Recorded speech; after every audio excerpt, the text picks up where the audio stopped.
So here's the video. This is posted by Chanley Painter on Twitter. This is what we got. Devil dog. Get back. Get back.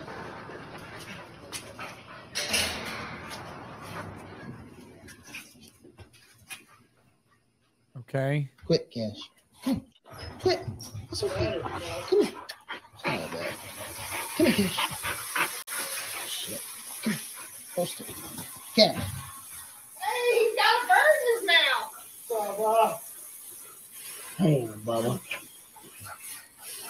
It's a guinea. This is a chicken. Come here, Bubba. Come here, Cash. Come here, Bubba. Cash. Quit.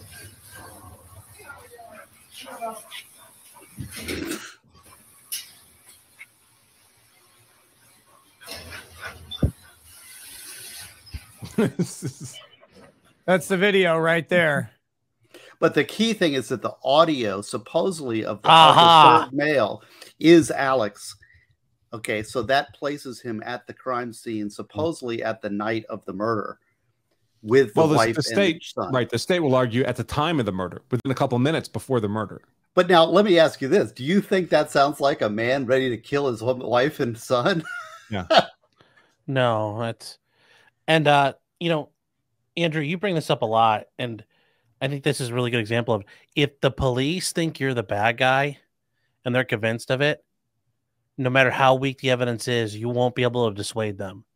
And this case so far is not... If they like you for the crime, as far as they're concerned, you're guilty. Yeah.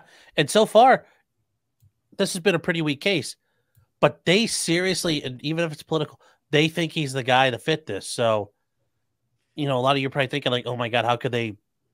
Or they've got political pressure. Yeah, but they're all about it at this point.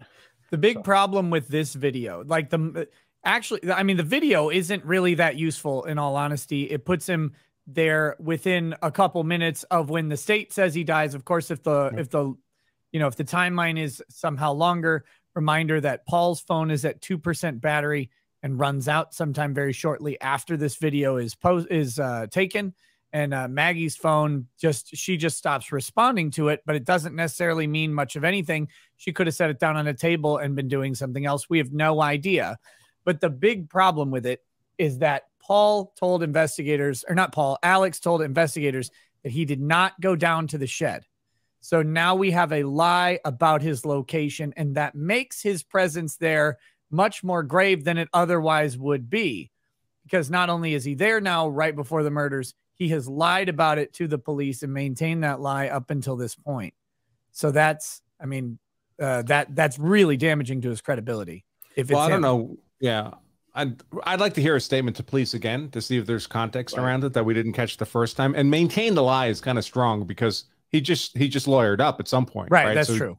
Yeah. Yeah. And there's some, like, the question is, if let's assume that was him on the audio portion in the background,